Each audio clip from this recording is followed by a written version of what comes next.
मेरा भाई मुंबई में जॉब करता था और मैं यहाँ हिंदुस्तान में उसके पैसों से अय्याशी करता था। ज़्यादा पैसों की वजह से मैंने अपने पड़ोस की सबसे खूबसूरत लड़की से शादी की। मेरा भाई मुंबई में काम की वजह से मेरी शादी में भी नहीं आ सका।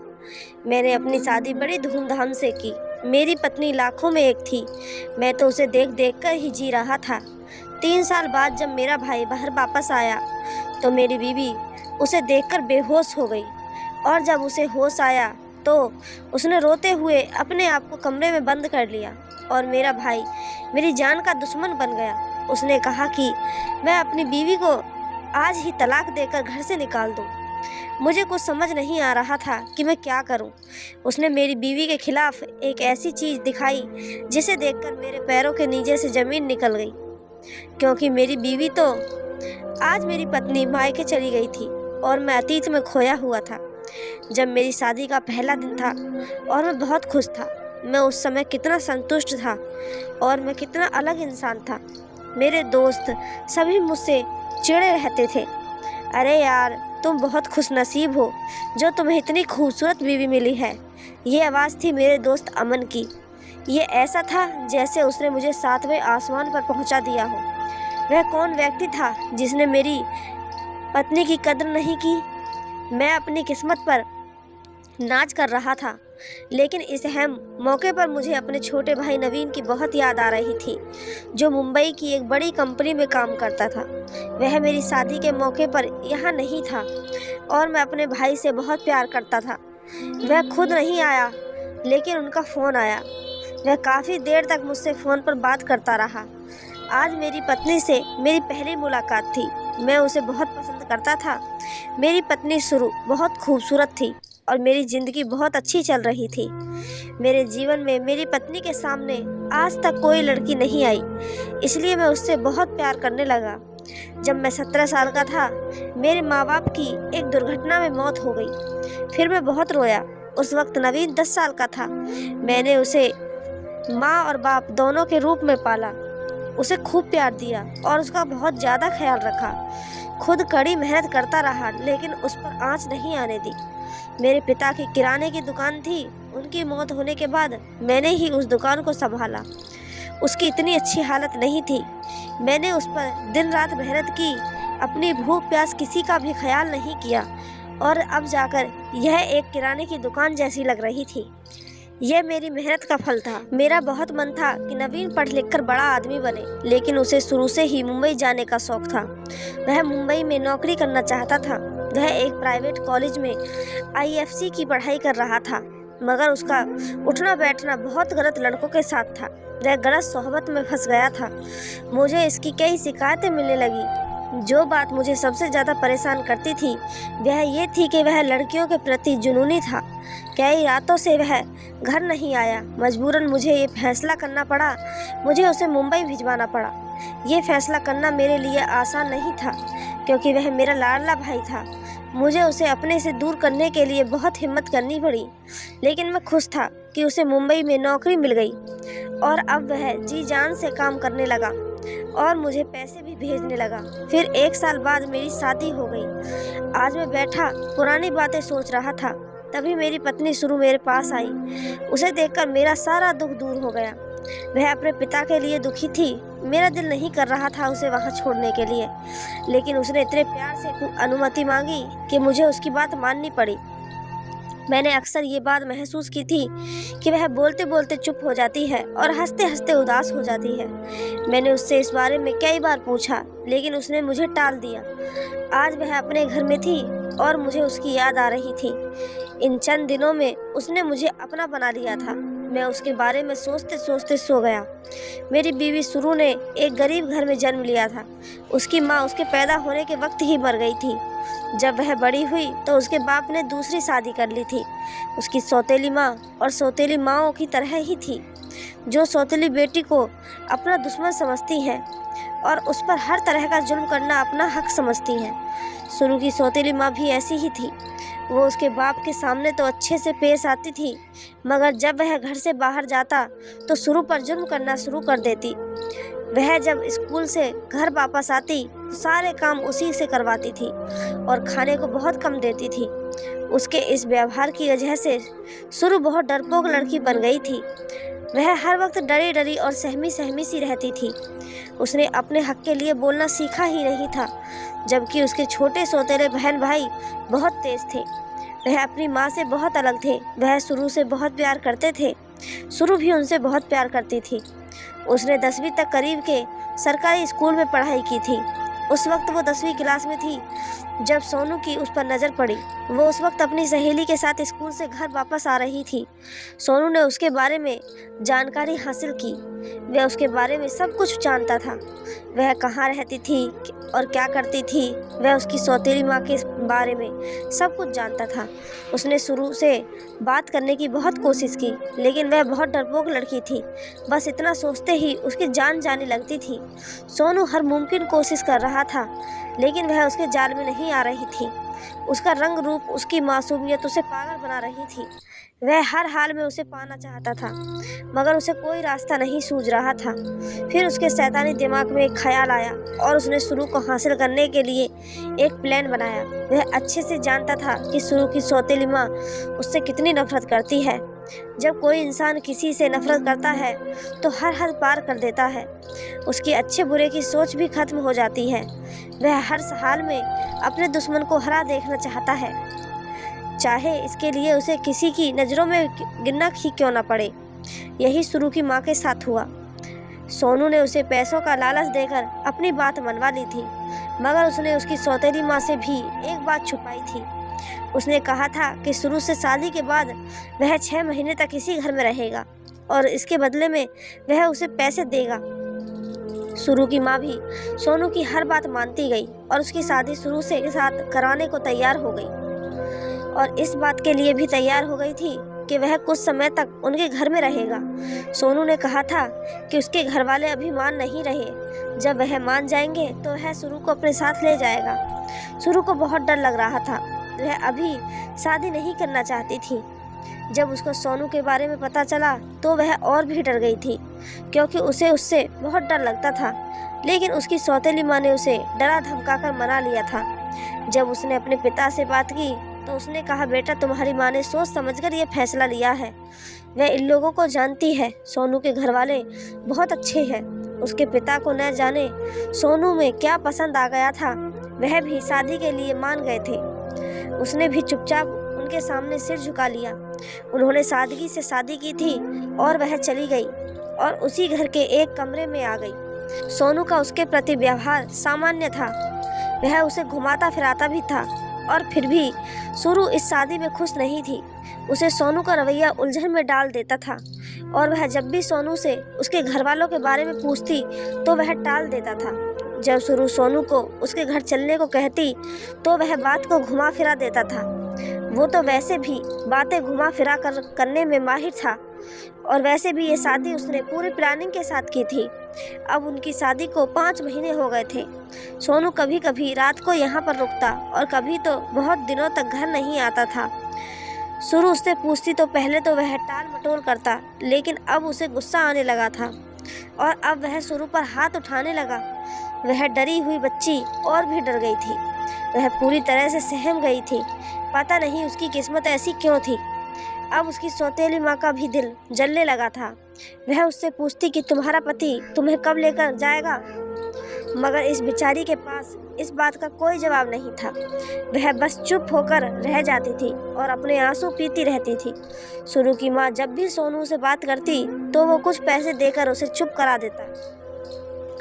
उस दिन वह सुरु के पास आया। सारी रात वह सुखद गपशप में लगा रहा।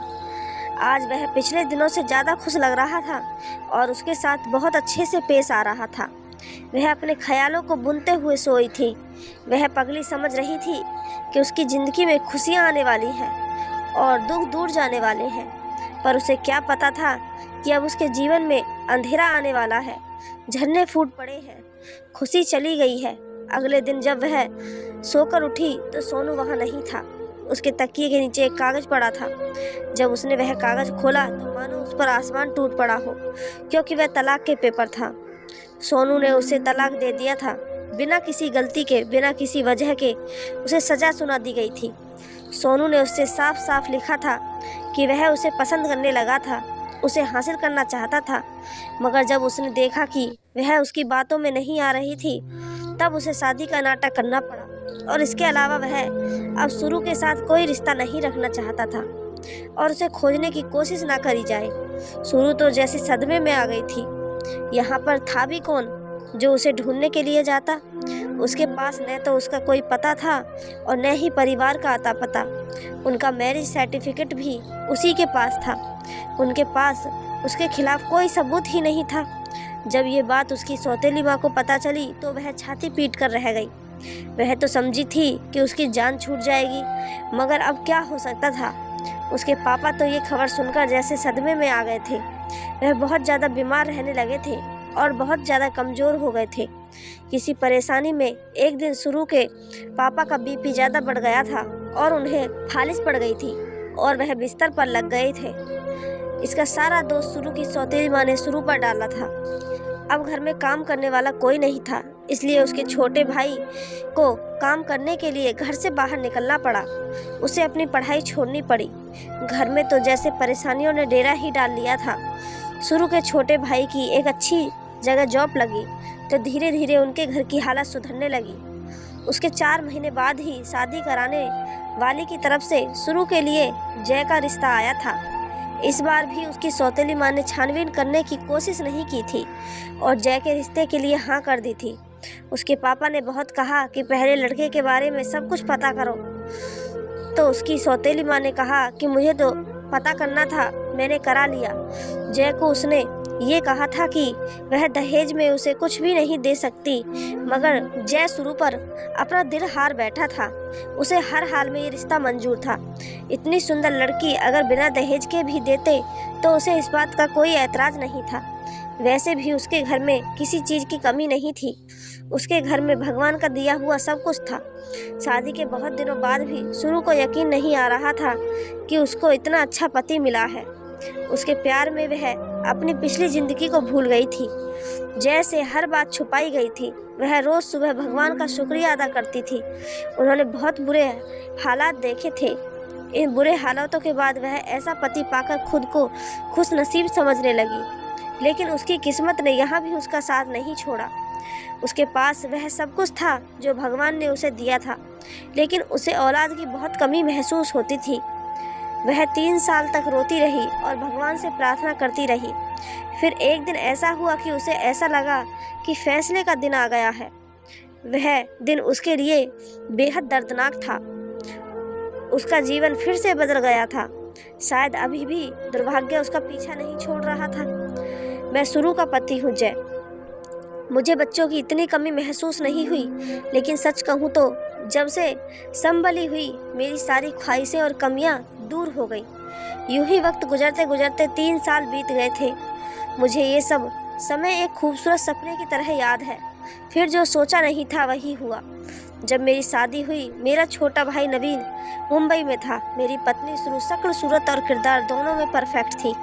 हमारी शादी को 3 साल हो गए थे, लेकिन हमारे कोई संतान नहीं थी। एक दिन गेट पर दस्तक हुई। मेरी बीवी सुरु ने गेट खोला तो घबराकर चीखने लगी और बेहोश हो गई। मैं एकदम गेट की तरफ भाग कर गया। वहाँ कोई और नहीं, मेरा छोटा भाई नवीन खड़ा था, जो आज 3 साल बाद मुंबई से वापस घर आया था। जब मेरी बीवी को होश आया तब मैंने उससे पूछा कि तुम भाई को देखकर क्यों घबरा गई थी। उसने मेरी बात टाल दी। अब मेरी बीवी सुरु हर वक्त कमरा बंद करके रोती रहती थी। मेरा भाई नवीन भी अब परेशान रहने लगा था। एक दिन नवीन मुझे एक बाबा के पास ले गया, जिनकी दुआ से औलाद होती थी, मगर उस बाबा ने मेरी बीवी और मेरे भाई के ऐसे राज से पर्दा उठाया कि मेरे सर पर आसमान टूट पड़ा। घर आकर भी मैं खोया खोया ही रहा। मुझे तो जैसे यकीन ही नहीं हो रहा था कि मेरे साथ ये सब क्या हो रहा है। सुरु, जिसे मैं बहुत मासूम समझता था, वह ऐसी होगी ये मैंने सोचा भी नहीं था। मुझे अपने भाई से भी नफरत हो रही थी और सुरु को तो मैंने घर से ही निकाल दिया था। वह रोती रही, माफ़ी मांगती रही, पर मैंने उसकी एक न सुनी। रात को मैं अपने कमरे में अकेला बैठा था जब नवीन मेरे पास आया और मेरे पैरों में बैठकर कहने लगा, भाई आप मुझसे नाराज़ हैं। वह मेरा छोटा भाई था। मैंने उसे अपने बच्चे की तरह पाला था। मैं उससे भला इतनी देर नाराज़ कैसे रह सकता था। मैंने उसे अपने गले से लगा लिया। उसने कहा, भाई सुरु खुद मेरे पीछे पड़ी हुई थी। हमारे बीच में जो कुछ भी हुआ उसमें सुरु की मर्जी थी। मैंने उससे बहुत बार कहा कि शादी से पहले ये सब गुनाह है, मगर उसने मेरी एक न सुनी और मुझे रिश्ता बनाने के लिए उकसाती रही। मैं उसके बहकावे में आ गया था और जब मैं घर आया और उसको आपकी बीवी के रूप में देखा तो मुझे बहुत दुख हुआ। मुझे आपकी किस्मत पर बहुत रोना आ रहा था कि आप इतने अच्छे इंसान हैं और आपको सुरु जैसी बीवी मिली। मुझे माफ़ कर दे भाई, अगर मेरी वजह से आपका दिल दुखा है। सुरु इसलिए मुझे देखकर बेहोश हो गई थी और डर गई थी ताकि मैं उसकी असलियत आपको न बता दूं। इसलिए मैं आपको उस बाबा के पास लेकर गया था, क्योंकि मुझे पता था कि अगर मैं बताऊंगा तो आप मेरा यकीन नहीं करेंगे। मैं उसकी बातों को चुपचाप सुनता रहा। फिर 2 महीने के बाद वो वापस मुंबई चला गया। उसके जाने के बाद मैं सुरु को वापस घर ले आया, क्योंकि अब मैं उसको सज़ा देना चाहता था। उसने जो कुछ मेरे साथ किया था मैं उसका बदला लेना चाहता था। मैंने अपने सर का से प्यार का भूत उतार कर फेंक दिया और उस पर जुर्म करने लगा। आज मैं दुकान से जल्दी घर आ गया था। दरवाजे के बाहर केवल वाला खड़ा था और वो भी दरवाजे पर खड़ी थी। वो उसके साथ ना जाने क्या बातें कर रही थी। मुझे देखकर वो घर के अंदर चली गई। उसे देखकर मेरा दिमाग घूम गया। केवल वाला कहने लगा, मैं केवल का बिल लेने आया था, और वो वहाँ से चला गया। मैंने शुरू से कहा कि उसके साथ क्या रहस्य और ज़रूरतें की बातें चल रही थी। वह मुझे देखकर परेशान हो गई और रोने लगी कि भगवान के लिए मुझे मत मारो। वह सिर्फ बिल लेने आया था और मैंने उससे बस इतना कहा था कि मेरे पति घर पर नहीं है। हाँ, तो मैं घर पर नहीं था तो उसे अंदर बुला लेती। बेशर्म बेगैरत औरत, तुम पर तो मुझे बिल्कुल भी भरोसा नहीं है। तुम एक गिरी हुई औरत हो। तुम किसी भी हद तक जा सकती हो। मैं शुरू पर इल्ज़ाम लगाने लगा। उसने ज़िंदगी में पहली बार जुबान खोली थी। वो कहने लगी, मुझे जितनी मर्जी गालियाँ दे लो, मेरी मरी हुई माँ को गालियाँ मत देना। मैंने कहा, उसे जुबान लड़ाती है बदतमीज़ औरत, और मैं उसे बालों से पकड़कर घसीटता हुआ कमरे में ले आया और बहुत बेरहमी से उसे पीटने लगा और तब तक मारता रहा जब तक वह बेहोश होकर ज़मीन पर ना गिर गई। मैंने उसे ठोकर से एक तरफ कर दिया और दरवाज़ा बंद करके दुकान पर आ गया। मेरा गुस्सा उसे मारकर भी न उतरा था। न जाने कौन सी आग थी जो मुझे अंदर ही अंदर जला रही थी। शुरू का बाप मर चुका था और उसकी सौतेली माँ उसे अपने पास रखने को तैयार नहीं थी। वह मजबूरन मेरे साथ रह रही थी और मैं दिन रात उस पर जुर्म करता रहता। एक दिन मैं अपनी इसी सोच में डूबा हुआ था जब मुझे मेरे भाई नवीन की कॉल आई। मेरा मूड अच्छा हो गया। मैं उसका हालचाल पूछने लगा तो वह रोने लगा और मुझसे माफ़ी मांगने लगा। मैं हैरान परेशान हो गया था कि उसे हो क्या गया है, वह किस बात की माफ़ी मांग रहा है। मगर जो कुछ भी उसने कहा था उसे सुनकर तो मेरे पैरों तले से ज़मीन निकल गई थी कि गलत कामों की वजह से उसे एड्स जैसी खतरनाक बीमारी हो गई है और उसे किसी की बद्दुआ लगी है। मेरे पूछने पर उसने बताया कि उसका शुरू के साथ कोई चक्कर नहीं था। वह एक मासूम और शरीफ लड़की थी। नवीन ने ही सोनू बनकर शुरू को धोखा दिया था, उसकी ज़िंदगी बर्बाद की थी। मैंने शादी जैसे पवित्र रिश्ते को बदनाम किया है। इस सब में वह लड़की तो बेकसूर थी और वह बेकसूर ही पिस गई थी। जब वह मुंबई से वापस आया था तो शुरू को देखकर हैरान रह गया था। उसे भाभी के रूप में देखकर वह परेशान हो गया था। उसे डर था कि कहीं शुरू मुझे इसकी असलियत ना बता दे, इसलिए उसने एक झूठे बाबा का खेल खेला और उसे पैसे देकर ये सब कुछ कहने को कहा था। ये सब सुनकर तो मुझे सदमा ही लग गया था। मुझे यकीन नहीं हो रहा था कि मेरा भाई नवीन ऐसी हरकत भी कर सकता है। मैंने उससे कुछ भी नहीं कहा और फ़ोन बंद कर दिया। थोड़ी देर के बाद मैं घर वापस आया। शुरू का सामना करने की हिम्मत मुझ में नहीं थी। जब मैं घर आया तो वह अपने जख्मों की वजह से रोए जा रही थी। मैंने उसे अपने पास बिठाया और उसकी मरहम पट्टी की। मैंने उसके हाथ जोड़कर माफ़ी मांगी। वह पगली हैरान और परेशान हो रही थी कि मुझे क्या हो गया है। मैंने उसे सारी सच्चाई बताकर उससे माफ़ी मांग ली थी और अब मैंने खुद से वादा कर लिया था कि मैं उसे कोई तकलीफ़, कोई परेशानी नहीं होने दूंगा। आज इस बात को 5 साल हो गए हैं। मैं अब तक अपने वादे पर कायम हूँ। उसके बाद ना मैंने कभी शुरू पर हाथ उठाया और ना गुस्सा किया, मगर उसके बावजूद भी वह जैसे हंसना ही भूल गई है। भगवान की दुआ से मेरे 2 बच्चे हैं और शुरू अब भी ऐसे ही रहती है, परेशान और चुप। कभी कभी मुझे उसकी खामोशी से डर लगता है कि कहीं मैं भी भगवान की पकड़ में ना आ जाऊं। मेरे भाई की 2 साल पहले मौत हो गई थी। उसने उसके साथ गलत किया था। कभी कभी हम पुरुष सत्ता के नशे में चूर होकर दूसरे की बेटी के साथ बहुत गलत कर देते हैं और भूल जाते हैं कि जवानी में किए गए गलत काम भी हमारे सामने आ सकते हैं। हमें कभी भी किसी की बेटी के साथ गलत नहीं करना चाहिए, क्योंकि अगर हम अपनी बेटियों के साथ गलत होता बर्दाश्त नहीं कर सकते तो हमें कोई हक नहीं कि हम दूसरे की बेटी के साथ गलत करें। दोस्तों, आप इस कहानी के बारे में क्या राय है, कमेंट करके हमें ज़रूर बताइए। और कहानी अच्छी लगी हो तो चैनल को सब्सक्राइब, वीडियो को एक लाइक ज़रूर करें। धन्यवाद दोस्तों।